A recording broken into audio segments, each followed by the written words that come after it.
हिंद साथियों, स्वागत है आपका self study classes with Sumit Jain YouTube channel में। तो सभी साथी एक बार वीडियो को लाइक कर देंगे। और दोस्तों स्टार्ट हो चुका है आज का ये सेशन। ये क्लास रात्रि 9 बजे रोज होती है दोस्तों अपनी ये क्लास, ठीक है। और दोस्तों अभी तक अगर आपने self study classes app download नहीं किया है तो ऐप जरूर डाउनलोड कर लें। अगर आप दोस्तों बिल्कुल फ्री में टेस्ट सीरीज देना चाहते हैं, प्रैक्टिस करना चाहते हैं तो self study classes app download कर लो, जहां पर दोस्तों सप्ताह में 2 दिन 20 टेस्ट सीरीज करवाई जाती है ना। कौन कौन से दिन? रविवार और गुरुवार को 20 टेस्ट सीरीज करवाई जाती है। तो बहुत सारे टेस्ट भी उपलब्ध हैं, आराम से आप फ्री में दे सकते हो, है ना। और साथियों जिन भी साथियों को पेड कोर्स में एडमिशन लेना है, निचोड़ क्लास में एडमिशन लेना है ना, अभी निचोड़ क्लास की लाइव क्लासेस चल रही हैं दोस्तों, तो आप भी एडमिशन ले सकते हैं और अध्ययन कर सकते हैं। लेकिन आपको सबसे पहले self study classes app download करना पड़ेगा, ठीक है। साथ ही दोस्तों 1 जुलाई से चतुर्थ बैच स्टार्ट हो रहा है। इसके बारे में हम बता दें आपको कि 1 जुलाई से अपना चतुर्थ बैच स्टार्ट होने वाला है। और दोस्तों जो चतुर्थ बैच स्टार्ट होगा, इसकी जो लाइव क्लासें चलेंगी शाम को 5 बजे लाइव क्लास चलेगी एक, और दूसरी क्लास चलेगी शाम को 6:30 बजे, ठीक है। तो 5 वाली क्लास में दोस्तों क्या पढ़ेंगे? हम गद्य साहित्य को पढ़ेंगे, और 6:30 वाली क्लास में हम पद्य साहित्य को पढ़ेंगे। यानी कि बिल्कुल शुरुआत से अध्ययन करने का आपका मौका है और बहुत अच्छा अध्ययन आप कर सकते हो दोस्तों, ठीक है। तो शाम को 6:30 वाली लाइव क्लास में आपको शुरुआत से हिंदी साहित्य के इतिहास, लेखन के स्रोत से लेकर के आदिकाल, भक्तिकाल, रीतिकाल, ऐसा अध्ययन आपको करवाया जाएगा, ठीक है। तो जिन भी साथियों को एडमिशन लेना है वो एडमिशन लेकर के अध्ययन कर सकते हैं। वीडियो को लाइक कर दें दोस्तों। और एक अभी बड़ा ऑफर आपके लिए है, और वो बड़ा ऑफर है दोस्तों कि अब आपको 4,000 3,000 फीस नहीं भरनी, अब आपको मात्र 1,099 में एडमिशन मिल जाएगा। और ये एडमिशन दोस्तों आपके लिए 1 साल तक पूरा वैलिड रहेगा, ठीक है। तो अभी डाउनलोड करें सेल्फ स्टडी क्लासेस, और टीजीटी पीजीटी वाले जो भी हमारे साथी हैं जुड़ जाएं। निचोड़ क्लासें भी आपको मिलेंगी, विस्तृत अध्ययन वाली क्लासें मिलेंगी, टिरकी वीडियो मिलेंगे, है ना, डाउट्स क्लियर वाले वीडियो, और दोस्तों बहुत सारे टेस्ट भी आपको मिलने वाले हैं, ठीक है। तो मैं तो कहता हूं जितने साथी हैं, और दोस्तों एग्जाम के लास्ट टाइम में सभी लोग एडमिशन लेकर के पढ़ें, बिल्कुल सस्ता कोर्स आपके लिए, ठीक है। तो सभी एडमिशन आज ही एडमिशन ले, कल से दोस्तों बैच स्टार्ट हो जाएगा, ठीक है। लेकिन ऑफर आपके लिए अभी है, ठीक है। बहुत बढ़िया, चलिए स्टार्ट करते हैं आज का ये सेशन। कल मैंने आपको बताया था कि प्रणदत्त जयशंकर प्रसाद के किस नाटक का पात्र है। ये क्वेश्चन आपको दिया था, इस क्वेश्चन का नाम आपको बताना है। बताइए प्रणदत्त जयशंकर प्रसाद के किस नाटक का पात्र है? फटाक से आपको चयन करना है। और दोस्तों ये क्लास अपनी रोज 9 बजे होती है। आपको चयन करना है प्रणदत्त जयशंकर प्रसाद के किस नाटक का पात्र है। ये चैलेंज क्वेश्चन आपके लिए कल दिया गया था, अब आपको बताना है। और बहुत सारे लोगों ने बिल्कुल सही बताया है कि सर ये जो नाटक हैं ये नाटक जयशंकर प्रसाद के हैं, है ना। लेकिन प्रणदत्त जो है ये स्कंद गुप्त नाटक का पात्र है। कौन से गुप्त का है? स्कंद गुप्त नाटक का पात्र है। वेरी गुड, 3 नंबर आपका बिल्कुल सही है। नेक्स्ट है प्रणदत्त तो आपका हो गया दोस्तों। यहां पर आइए, कविता क्या है, निबंध के लेखक कौन है? अच्छा क्वेश्चन, कविता क्या है, ये निबंध किसका है?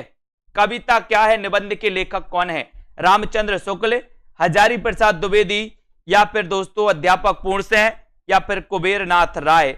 ये बहुत ही अच्छा क्वेश्चन है दोस्तों। कविता क्या है, निबंध के लेखक कौन है? बताइए कविता क्या है, निबंध के लेखक कौन माने जाते हैं? कविता क्या है, निबंध के लेखक कौन माने जाते हैं? देखते हैं कौन कौन सही उत्तर बताता है। बहुत सारे लोग हैं, सही उत्तर आपको बताना है। राइट आंसर बताया है कि सर रामचंद्र शुक्ल, यानी कि आपका जो 1 नंबर है वो बिल्कुल सही है। कविता क्या है, ये निबंध है रामचंद्र शुक्ल जी का, ये number right answer. Very good. निठल्ले की डायरी नामक हास्य व्यंग निबंध संग्रह के लेखक कौन है? निठल्ले की डायरी आपको बताना है दोस्तों। निठल्ले की डायरी हास्य व्यंग, है ना, नामक हास्य व्यंग निबंध संग्रह के लेखक कौन माने जाते हैं? निठल्ले की डायरी नामक हास्य व्यंग निबंध संग्रह के लेखक कौन है? हरिशंकर परसाई, अध्यापक पूर्णसेन, कुबेरनाथ राय, या फिर श्रीलाल शुक्ल? ये निठल्ले की डायरी तो कई बार पूछा गया। ये नामक हास्य व्यंग किसका निबंध संग्रह है? ये भी आपको चयन करना है। और अच्छा क्वेश्चन है दोस्तों, निठल्ले की डायरी में आपने बिल्कुल सही आंसर चयन किया है कि सर ये जो निठल्ले की डायरी है, ये निठल्ले की डायरी हरिशंकर परसाई आप लगा दो, 1 नंबर आपका बिल्कुल सही हो जाएगा। जिन्होंने 1 नंबर बताया हरिशंकर परसाई वो बिल्कुल सही है। निठल्ले की डायरी नामक हास्य व्यंग निबंध संग्रह के लेखक हैं Harishankar Parsai. Very good answer. संपत्ति शास्त्र के लेखक कौन है? संपत्ति शास्त्र बताइए, संपत्ति शास्त्र। और एक पूछा जाता है प्रेम संपत्ति लता, एक पूछा जाता है दोस्तों प्रेम संपत्ति लता, एक प्रेम संपत्ति लता पूछा जाता है, इसका भी आपको बताना है। और एक पूछा जाता है संपत्ति शास्त्र। तो संपत्ति शास्त्र के लेखक सबसे पहले आपको बताना है, तो बताइए श्रीधर पाठक हैं क्या? बोले सर ये तो स्वच्छंदतावाद के प्रवर्तक हैं। श्रीलाल शुक्ल हैं? बोले सर इनकी रचना तो राग दरबारी है। महावीर प्रसाद द्विवेदी हैं क्या? बोले सर सही पकड़े, बिल्कुल महावीर प्रसाद द्विवेदी हैं। और 3 नंबर आपका बिल्कुल सही हो जाएगा, है ना। लेकिन एक क्वेश्चन और आपका आ गया है जो आपकी परेशानी दोस्तों बढ़ा देगा, और वो क्वेश्चन कौन सा है? प्रेम संपत्ति लता ये किसकी रचना है? ये आपको बताना है। शायद ही आज ही पढ़ी थी अपन ने प्रेम संपत्ति लता के रचनाकार कौन है, और देखते हैं कौन बता पा रहा है। बहुत बढ़िया आंसर। बोले सर ये प्रेम संपत्ति लता ठाकुर जगमोहन की रचना है। किसकी है? ठाकुर जगमोहन की। और संपत्ति शास्त्र के रचनाकार महावीर प्रसाद द्विवेदी, है ना। 1903 में ये क्या बन गए थे? 1903 में बन गए थे सरस्वती के संपादक, है ना। मध्यकालीन बोध का स्वरूप के लेखक कौन है? मध्यकालीन बोध का स्वरूप ये किसकी रचना है? श्रीधर पाठक, श्रीलाल शुक्ल, महावीर प्रसाद द्विवेदी या फिर रामचंद्र शुक्ल? मध्यकालीन बोध का स्वरूप के रचनाकार कौन माने जाते हैं? उत्तर क्या हो जाएगा आपका?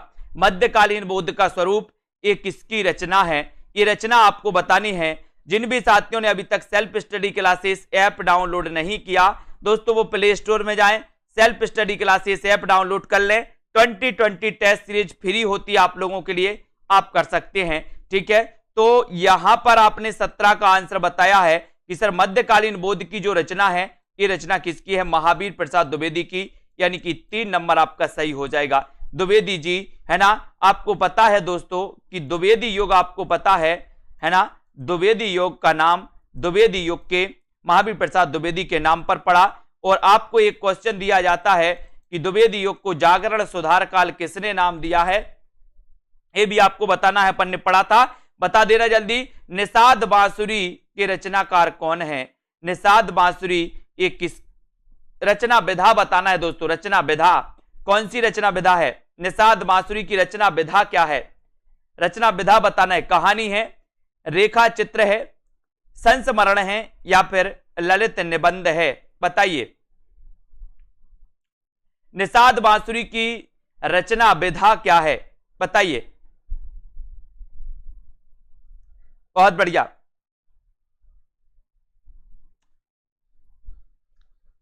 और विधा आपको बताना है। जागरण सुधार काल तो सभी लोगों ने बता दिया कि सर जागरण सुधार काल कहा है नगेंद्र ने, नगेंद्र ने कहा। वेरी गुड, है ना, बिल्कुल सही है। तो यहां पर निषाद बांसुरी दोस्तों ये ललित निबंध है, ये ललित निबंध है, यानी कि आपका जो डी नंबर है वो बिल्कुल सही है ना। अब आपको बताना है कि ये ललित निबंध किसका है, जल्दी से बताएं कमेंट में। और ये ललित निबंध है ना। Very good. अगला क्वेश्चन आपको बताना है समस्या पूर्ति किस युग की विशेषता है? बहुत अच्छा क्वेश्चन। समस्या पूर्ति किस युग की विशेषता है? भारतेंदु युग की, द्विवेदी युग की, छायावाद युग की या फिर प्रगतिवाद युग की? समस्या पूर्ति किस युग की विशेषता मानी जाती है? कल से दोस्तों आपका नया बैच स्टार्ट होगा। निचोड़ क्लास जो होगी वो होगी दोपहर 2:30 पर, है ना। शाम को 5 बजे वाली यथावत क्लास चलेगी। शाम को 6:30 बजे वाली जो क्लास है उसमें हिंदी साहित्य के इतिहास को हम शुरुआत से पढ़ेंगे, है ना। समस्या पूर्ति किस युग की विशेषता है ये आपको बताना है। आज ही हमने दोस्तों बताया था आपको कि समस्या पूर्ति जो है ये भारतेंदु युग की विशेषता है, यानी कि आपका जो 1 नंबर है वो बिल्कुल सही है। और यहां पर आपका उत्तर हो जाएगा दोस्तों समस्या पूर्ति आपका द्विवेदी, है ना। समस्या पूर्ति नहीं, जो इतिवृत्तात्मकता है, इतिवृत्तात्मकता ये द्विवेदी युग की विशेषता है। ठीक है, समस्या पूर्ति तो आपका बिल्कुल सही हो जाएगा, यहां पर भारतेंदु युग सही हो जाएगा, है ना।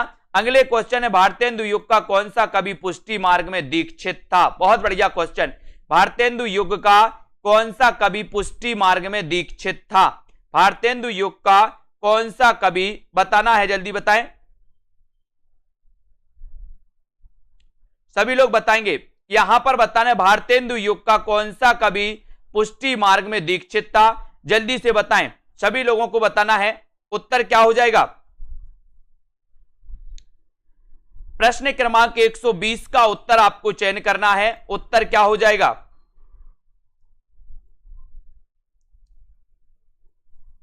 जल्दी से सभी लोग चयन करेंगे। भारतेंदु युग का कौन सा कवि पुष्टि मार्ग में दीक्षित है, इसका आंसर आपको बताना है।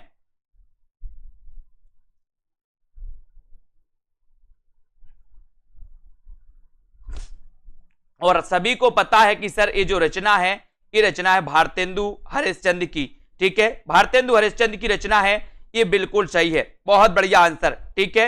यहां पर आते हैं दोस्तों, ठीक है, यहां पर आपका भारतेंदु हरिश्चंद्र बिल्कुल सही हो जाएगा, ठीक है। अगले क्वेश्चन की ओर बढ़ते हैं।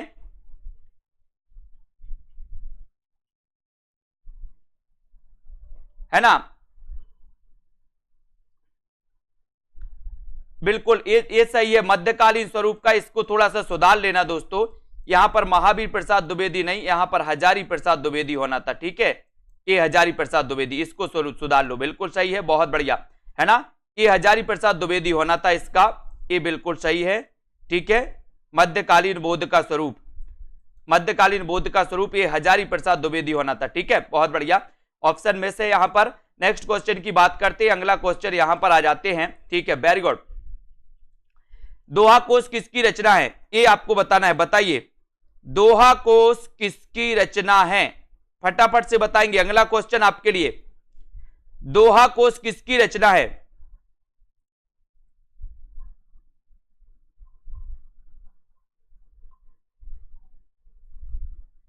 दोहा कोश के रचनाकार कौन हैं, बताएं।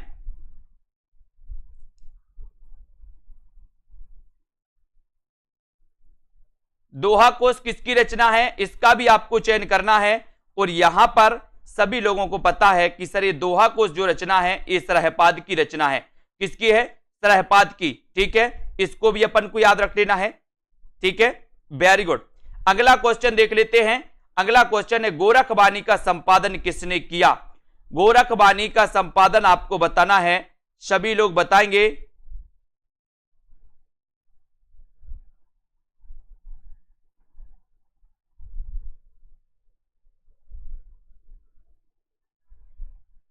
यहां पर आपको गोरखबानी का संपादन बताना है दोस्तों, ये संपादन किसने किया? गोरखबानी का संपादन किसने किया, बताइए। गोरखबानी का संपादन किसने किया था? आचार्य हजारी प्रसाद द्विवेदी ने, राहुल सांकृत्यायन ने, पीतांबर दत्त बर्थवाल ने, या फिर रामचंद्र शुक्ल ने? यह भी आपको चयन करना है, जल्दी से सभी लोग बताएं, उत्तर क्या हो जाएगा?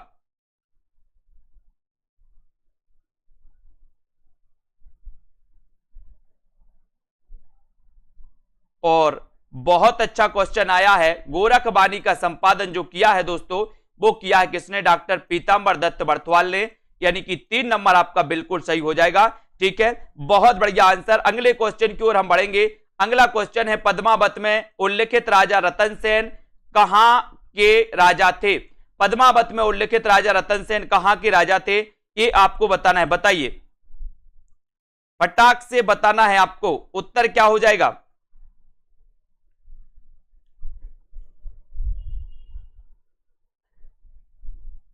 और बहुत बढ़िया आंसर है कि पद्मावत में उल्लेखित जो राजा रतन सेन थे वो कहां के दोस्तों राजा थे? तब आपका उत्तर होता है कि सर ये चित्तौड़गढ़ के राजा थे, यानी कि आपका जो 1 नंबर है वो बिल्कुल सही हो जाता है, 1 नंबर राइट आंसर हो जाता है, ठीक है। अगले क्वेश्चन की ओर बढ़ेंगे हम। अगला क्वेश्चन है, कीर्तिलता की भाषा क्या है? फटाक से आपको बताना है, ठीक है, और जल्दी बताएं, कीर्तिलता की भाषा क्या है? कीर्तिलता की, कीर्तिलता की भाषा क्या मानी जाती है, ये आपको चयन करना है। उत्तर क्या हो जाएगा?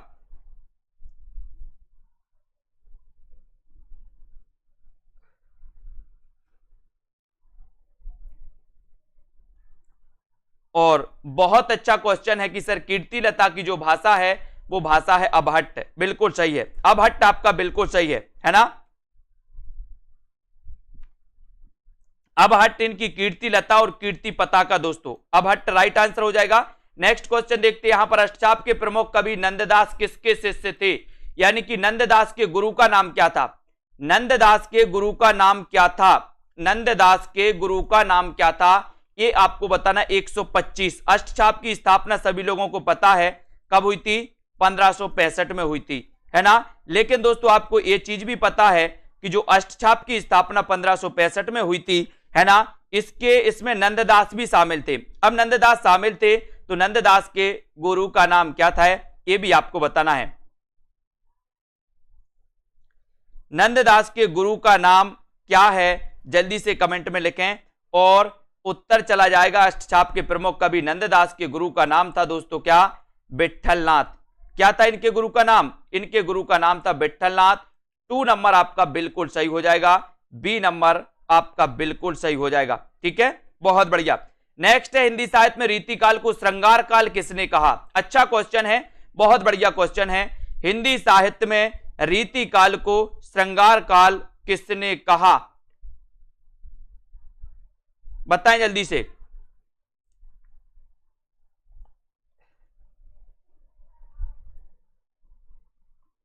हिंदी साहित्य में रीतिकाल को श्रृंगार काल किसने कहा? वीडियो को एक बार लाइक जरूर करना दोस्तों, अपने मित्रों तक शेयर कर दो जल्दी जल्दी से। रीतिकाल को श्रृंगार काल कहने वाले जो विद्वान हैं वो कौन हैं, जल्दी बताएं।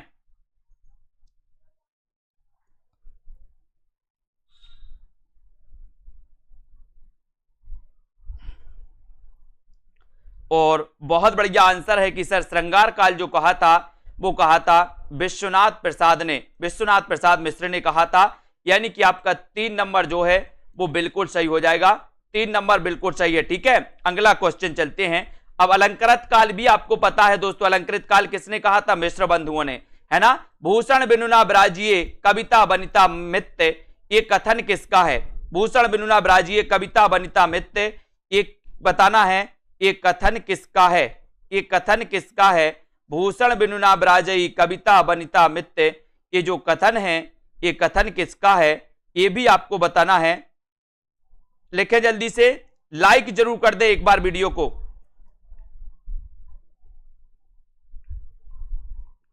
भूषण बिनुना ब्राजिए कविता बनिता मित्त की रचना, ये जो पंक्ति है ये पंक्ति किसकी है?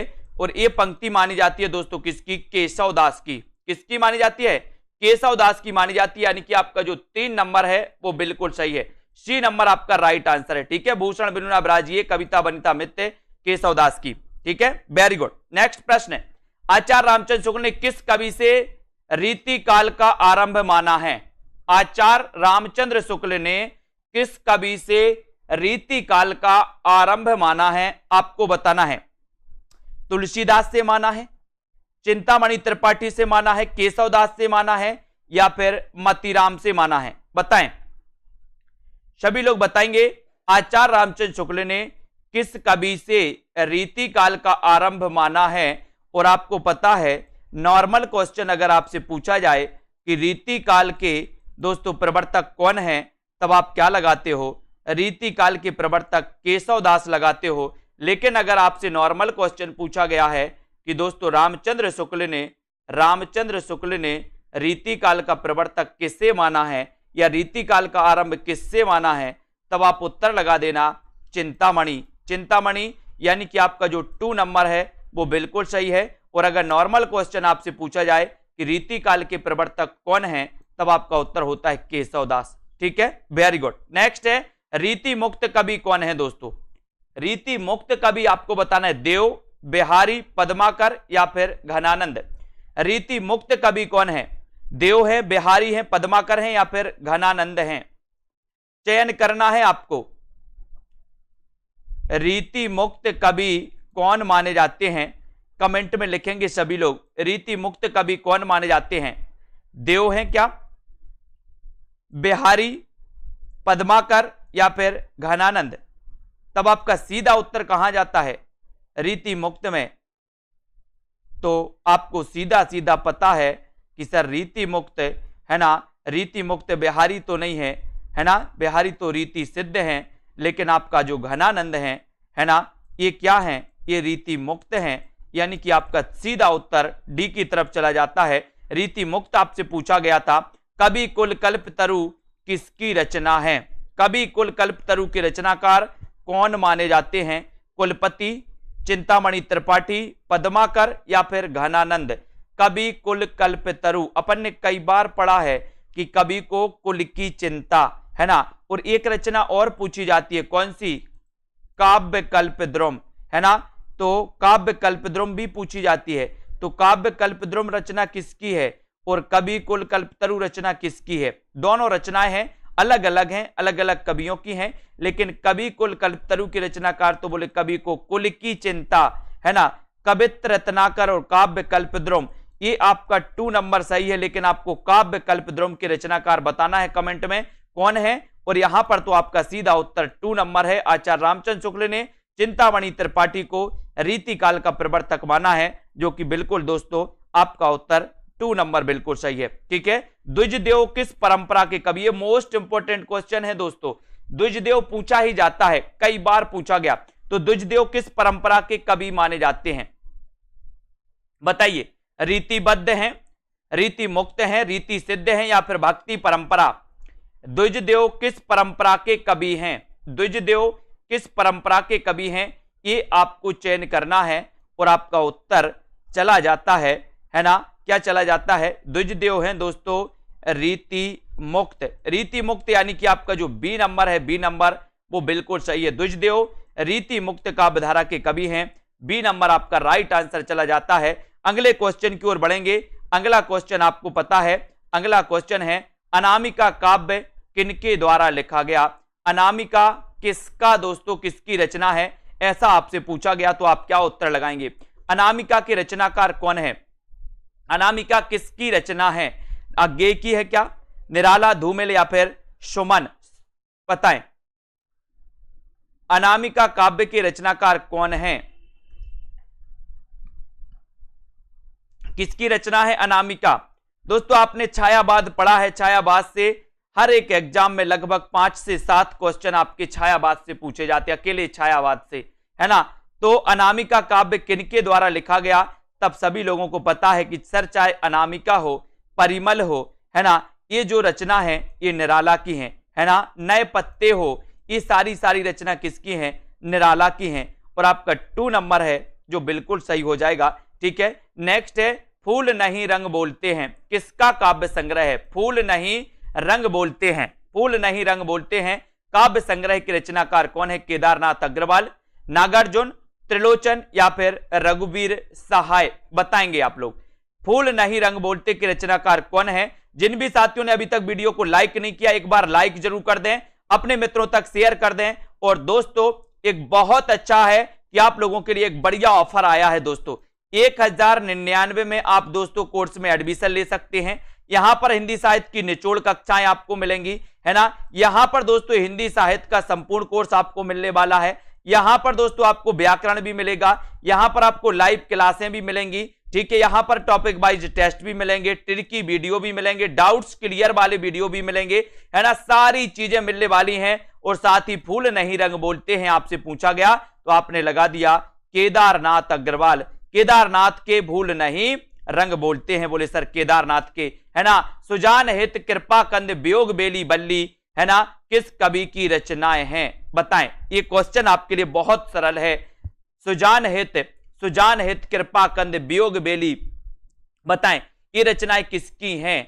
कृपा कंद ये रचनाएं किसकी मानी जाती हैं, है ना। और सेल्फ स्टडी क्लासेस ऐप को जरूर डाउनलोड कर लें सभी लोग, है ना। गुरुवार और दोस्तों रविवार को 2020 टेस्ट सीरीज होती है, आपके लिए बिल्कुल फ्री करवाई जाती है ना। और यहां पर सुजान हित आपसे पूछा गया तब आपका उत्तर घनानंद चला जाता है। रीति मुक्त कवि माने जाते हैं दोस्तों घनानंद, है ना। और इनकी रचनाएं पढ़ी हैं अपन ने, सुजान हित, कृपा कंद, वियोग बेली, है ना। और दोस्तों इनकी रचनाओं में अपन ने और कौन सी पढ़ी थी, इनकी इश्क लता भी पढ़ी थी इनकी, है ना। इश्क लता भी अपन ने घनानंद की पढ़ी थी। इन रचनाओं को भी याद रखना। ब्रज भाषा का सबसे प्राचीन ग्रंथ कौन सा है, ये क्वेश्चन तो आपका हो गया है। अद्वैतवाद के प्रवर्तक कौन है, अद्वैतवाद के प्रवर्तक कौन है। 136 का आंसर आप बताएंगे। शंकराचार्य हैं, वल्लभाचार्य हैं, मध्वाचार्य हैं या फिर रामानुजाचार्य हैं। अद्वैतवाद के प्रवर्तक कौन माने जाते हैं, बताइए सतीश जी, बताइए उत्तर। अद्वैतवाद के प्रवर्तक कौन माने जाते हैं। यहां पर तो आपको पता है ना। सुनील कुमार जी मोबाइल को ऑफ करके फिर डाउनलोड करो, है ना। अद्वैतवाद के बताना है, जबकि शुद्धाद्वैत के आपको पता है। शुद्धाद्वैत के बाद के कौन माने जाते हैं दोस्तों, वल्लभाचार्य माने जाते हैं, है ना। सभी को पता है। द्वैतवाद के मध्वाचार्य माने जाते हैं, है ना। शंकराचार्य दोस्तों अद्वैतवाद के माने जाते हैं, ठीक है, ये तो आपको पता ही है। श्री संप्रदाय के रामानुजाचार्य हैं। विशिष्टाद्वैतवाद के दोस्तों कौन माने जाते हैं, रामानुजाचार्य माने जाते हैं। इनको भी अपन को धीरे धीरे पढ़ते जाना है। निम्न में से व्याकरण ग्रंथ के रूप में प्रतिष्ठित है, तो व्याकरण ग्रंथ के रूप में कौन सा प्रतिष्ठित है दोस्तों, बताएं। व्याकरण ग्रंथ के रूप में बताएं कौन सा ग्रंथ है जो व्याकरण ग्रंथ के रूप में प्रसिद्ध है, उसके रचनाकार कौन है, उसके रचनाकार कौन है, बताएं। कौन व्याकरण ग्रंथ के रूप में प्रतिष्ठित है, उसके रचनाकार कौन है, ये आंसर आपको बताना है। राहुल बेल है, उक्ति व्यक्ति प्रकरण है, वर्ण रत्नाकर या फिर कुबलय माला, चयन करना है आपको, है ना। और बहुत सारे लोगों ने बताया है कि सर उक्ति व्यक्ति प्रकरण ये जो है ये क्या है, ये व्याकरण ग्रंथ है। ये क्या माना जाता है, व्याकरण ग्रंथ माना जाता है। और इसके रचनाकार कौन है, तो इसके रचनाकार कौन है दोस्तों, उक्ति व्यक्ति प्रकरण, है ना। और उक्ति व्यक्ति प्रकरण की रचनाकार आपको जल्दी से लिखना है, जल्दी से बताएं, है ना। वर्ण रत्नाकर तो आपको पता ही है, बोले सर ये वर्ण रत्नाकर तो ज्योतिश्वर ठाकुर की रचना है, ठीक है। कुबलय माला आपको पता है किसकी रचना है, और राहुल बेल भी आपको बताना है, जल्दी से बताओ। और बिल्कुल सही है, ये जो उक्ति व्यक्ति प्रकरण है ये व्याकरण ग्रंथ है, और ये किसकी है दोस्तों, Damodar Sharma. Very good answer. अगला क्वेश्चन है, हिंदी के प्रारंभिक काल को वीर गाथा काल किसने नाम दिया। इतना सरल क्वेश्चन पूछ लिया गया, बोले सर हिंदी के प्रारंभिक काल को वीर गाथा काल नाम किसने दिया। आचार्य रामचंद्र शुक्ल ने, आचार्य हजारी प्रसाद द्विवेदी ने, राहुल सांकृत्यायन या फिर मिश्र बंधुओं ने। किसने दिया हिंदी के प्रारंभिक काल को वीर गाथा काल। और ऐसे कितने साथी हैं जिनको एडमिशन लेना है, निचोड़ क्लासें पढ़ना है, यानी कि निचोड़ क्लास से तात्पर्य के हिंदी साहित्य में क्या इंपॉर्टेंट है,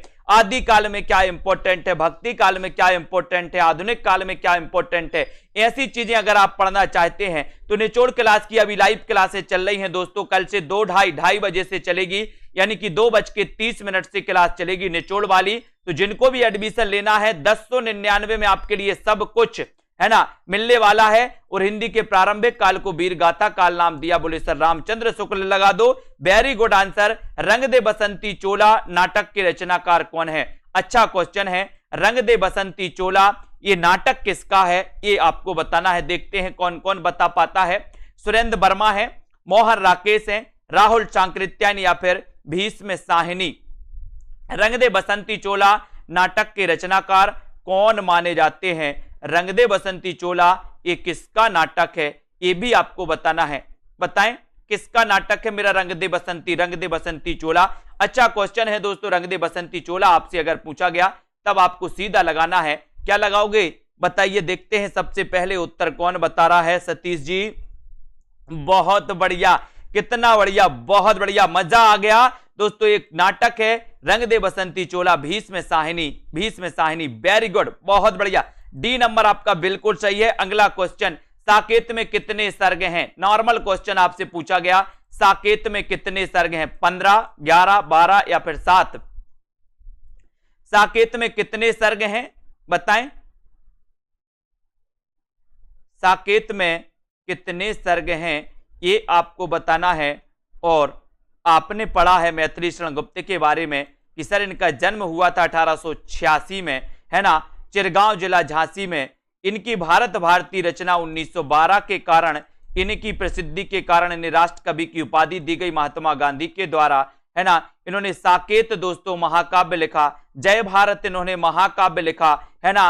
और दोस्तों साकेत में सर्ग अगर पूछा गया तो बोले सर 12 लगा लो। 1931 का ये महाकाव्य माना जाता है साकेत। राम काव्य पर आधारित महाकाव्य है दोस्तों कौन सा, साकेत, है ना। तो यहां पर आपका उत्तर बी की तरफ चला जाता है, 12 सर्ग आपका सही हो जाएगा। बोले सर 12 का चक्कर बड़ा है, मैंने कि क्या क्या, बोले सर 12 अलबार भक्तों की संख्या 12, है ना। साकेत दोस्तों साकेत में सर्ग 12, बोले सर रामानंद के शिष्य भी 12, तुलसीदास की प्रमाणिक रचनाएं भी 12, बोले सर 12 का चक्कर। रामविलास शर्मा का जन्म भी 1912, है ना। बोले सर ये 12 का चक्कर बार बार आता है ना। 12 12 12। और तुलसीदास चंदन घिसें के लेखक कौन है, ये रचना बताना, ये रचना है दोस्तों। तुलसीदास चंदन घिसें के लेखक कौन है, विद्यानिवास मिश्र, हरिशंकर परसाई, कुबेरनाथ या फिर इनमें से कोई नहीं, बताएं। तुलसीदास चंदन घिसें के लेखक कौन माने जाते हैं। जिनको भी एडमिशन लेना है शुरुआत से पढ़ना है, कल से शुरुआत से क्लासें स्टार्ट हो रही हैं और शुरुआत से आप पढ़ सकते हो। रिकॉर्डेड कोर्स भी रहेगा, रिकॉर्डेड कोर्स जब आपको टाइम मिले तो रिकॉर्डेड कोर्स से पढ़िए और लाइव क्लास से शुरुआत से पढ़िए। सारी व्यवस्थाएं हैं दोस्तों, कहीं जाने की आवश्यकता आपको नहीं है। उत्तर यहां पर चला जाएगा दोस्तों तुलसीदास चंदन घिसें, ये जो रचना है ये है दोस्तों किसकी, हरिशंकर परसाई, परसाई जी की है। बी नंबर आपका परसाई जी बिल्कुल सही हो जाएगा, ठीक है। अगले क्वेश्चन की ओर बढ़ेंगे। सुलोचना निबंध संकलन है, सुलोचना ये किसका निबंध संकलन है, विद्यानिवास मिश्र का है, हरिशंकर परसाई का है, भारतेंदु हरिश्चंद्र का है। सुलोचना निबंध के रचनाकार कौन माने जाते हैं, अच्छा क्वेश्चन है, बताएं। और लाइक जरूर कर दें दोस्तों, अपने मित्रों तक शेयर करते रहें वीडियो को और इसी प्रकार से अध्ययन करते रहे। जितनी प्रैक्टिस बने उतनी प्रैक्टिस करो आप लोग, है ना। और यहां पर आपका सही उत्तर चला जाता है सुलोचना निबंध संकलन के रचनाकार कौन है, बताइए, है ना। उत्तर चला जाएगा दोस्तों क्या, हां भारतेंदु जी का है क्या, बताइए जल्दी से।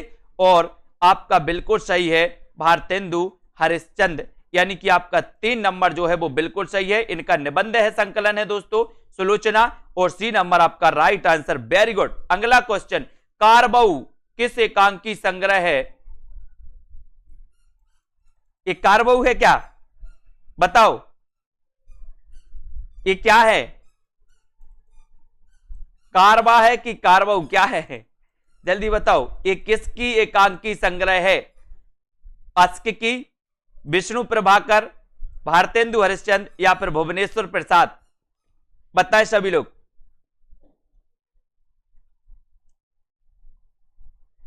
प्रश्न आपके सामने है, उत्तर भी आपको लिखना है। अच्छा क्वेश्चन है, सभी लोग बताएंगे। कारवां किसकी एकांकी है, और बिल्कुल सही आंसर चला जाता है।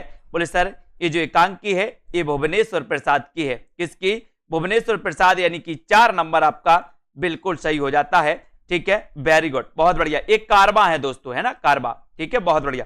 नेक्स्ट है, यहां पर आओ, ऐतिहासिक नाटककार के रूप में कौन प्रतिष्ठित है, ऐतिहासिक नाटककार के रूप में, ऐतिहासिक नाटककार के रूप में कौन प्रतिष्ठित है। बीच में साहिनी है, मोहन राकेश है, लक्ष्मी नारायण लाल है या फिर जयशंकर प्रसाद हैं। ऐतिहासिक नाटककार के रूप में कौन प्रतिष्ठित है, आपको चयन करना है। उत्तर आपका क्या हो जाएगा, ऐतिहासिक नाटककार के रूप में कौन प्रतिष्ठित है, ऐतिहासिक नाटककार के रूप में कौन प्रतिष्ठित है। अच्छा क्वेश्चन है, बहुत बढ़िया, और उत्तर सीधा सीधा जाएगा यहां पर। बोले सर ऐतिहासिक नाटककार जयशंकर प्रसाद, है ना। और इनका प्रथम ऐतिहासिक जो नाटक है दोस्तों वो कौन सा है, राजश्री, कौन सा है, राजश्री। इसका रचना काल क्या है, 1915, है ना। इनका प्रथम ऐतिहासिक नाटक माना जाता है। ये ऐतिहासिक नाटककार के रूप में दोस्तों प्रतिष्ठित है। बट पीपल के लेखक कौन है, बट पीपल 145, रामधारी से दिनकर हैं बट पीपल के, मोहन राकेश, निर्मल वर्मा या फिर राम कुमार वर्मा। बट पीपल के रचनाकार कौन माने जाते हैं, इसका उत्तर आपको चयन करना है। दिनकर हैं, मोहन राकेश, निर्मल वर्मा या फिर राम कुमार वर्मा। बट पीपल ये किसकी रचना है, इतना अच्छा क्वेश्चन है, सभी लोग लाइक कर दें और दोस्तों सेल्फ स्टडी क्लासेस ऐप को जरूर डाउनलोड कर लें, है ना। और ऐप से दोस्तों आपको फायदा ही होगा। सप्ताह में 2 दिन 2020 टेस्ट सीरीज कराई जाती है, बिल्कुल फ्री, बोझ से जुड़ सकते हो, है ना। पेड कोर्स में एडमिशन लेना, निचोड़ कोर्स में एडमिशन लेना तो आप ले सकते हो। निचोड़ क्लासें लाइव चला ही रही हैं। और यहां पर बट पीपल अगर आपसे पूछा गया तो ये दिनकर की रचना है दोस्तों, है ना। और दिनकर की आपने बहुत सारी रचनाएं पढ़ी हैं। सबसे पहले तो यही कि 1908 में इनका जन्म हुआ था, कौन का, दिनकर जी का, ठीक है। तो ये आपको कभी नहीं भूलना है, दिनकर जी का। परशुराम की प्रतीक्षा आपको कभी नहीं भूलना है।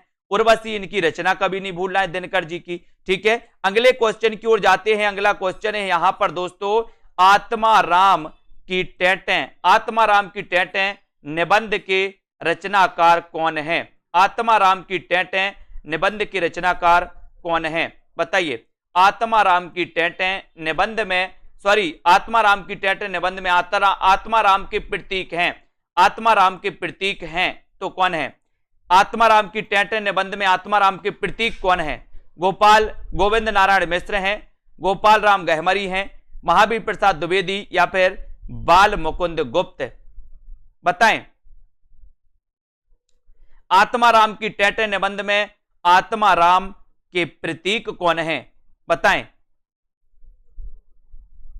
और बहुत बढ़िया आंसर आया है कि सर आत्माराम की टेटें, है ना, ये दोस्तों बाल मुकुंद गुप्त हैं, है ना। बाल मुकुंद गुप्त ने दोस्तों एक पत्र के माध्यम से, है ना, महावीर प्रसाद द्विवेदी की आलोचना की थी।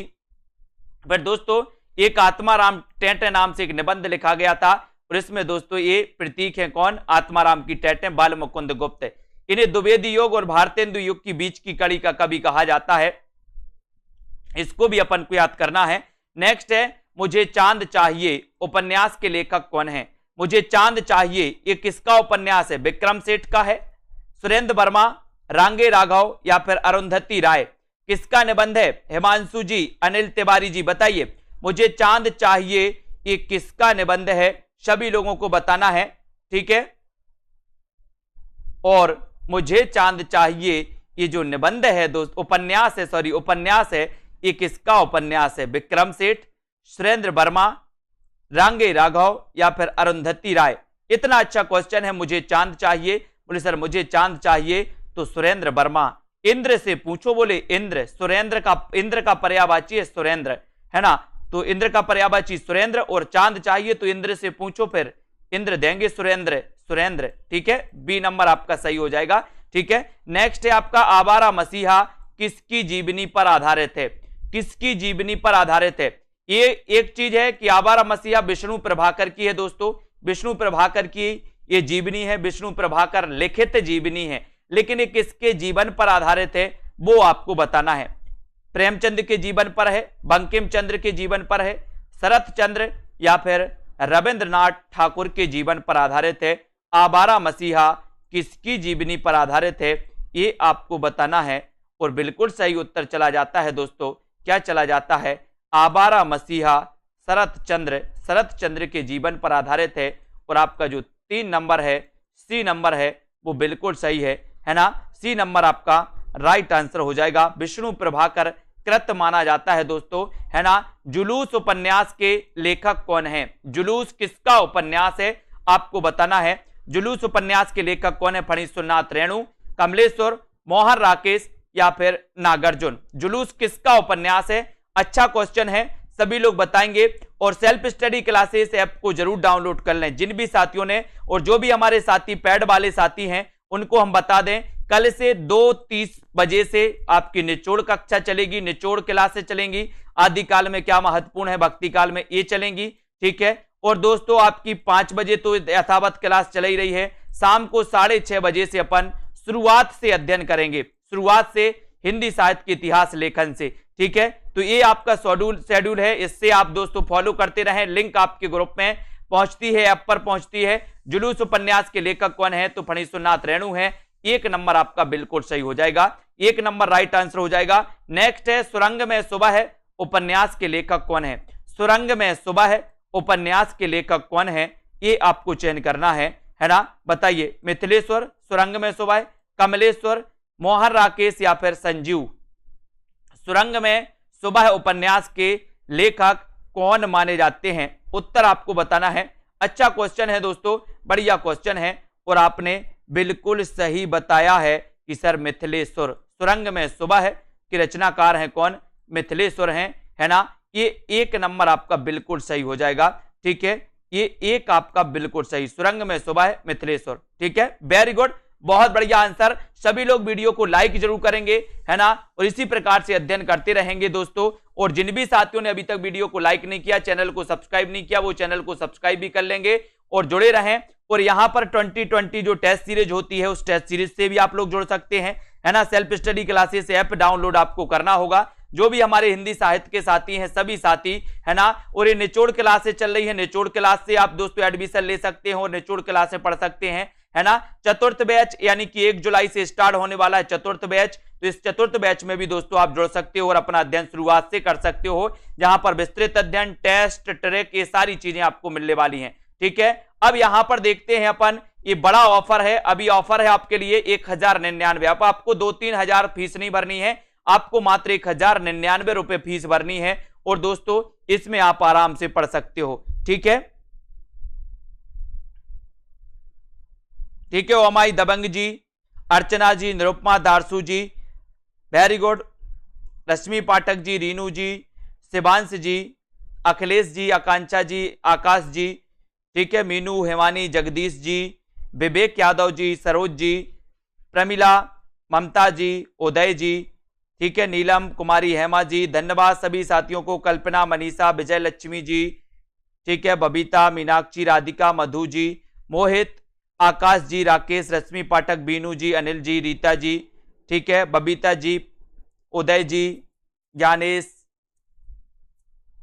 आरती जी, संजय यादव जी, वेरी गुड, ममता जी, ज्योति पापनी जी, रचना, लाली जी, ललिता जी, रीता जी, कार्तिक, पूजा वर्मा जी, राधिका, मधु जी, बबीता जी, गीतिका जी, है ना, अमिता जी, वेरी गुड, पूनम, अर्शदीप जी, अंजू जी, रचना, हिंदी क्लासेस जी, बहुत बढ़िया, बिल्कुल, नरेश भट्ट जी, संजय पाठक जी, नव्या जी, सभी साथियों को, लवकुश जी, राजेश जी, ठाकुर, रामकिशन जी, विवेक कुमार जी, बासु जी, बीनू, मनीषा, राजकुमारी, वंदना जी, प्रेम शिला जी, आनंद जी, उमेश जी, रेणुका जी, देवेंद्र, पूनम, शर्मिला जी, कुमकुम जी, वेरी गुड, विवेक कुमार, एकता जी, सभी साथियों को, अनिल तिवारी जी, स्नेहा, शिवानी जी, पूजा, अश्वनी, प्रीति जी, सूरज सिंह जी, कृष्णा, हेमलता, आशीष, राधिका जी, वेरी गुड, प्रवीण ओझा जी, राम मूरत, ओमदेव जी, उमेश जी,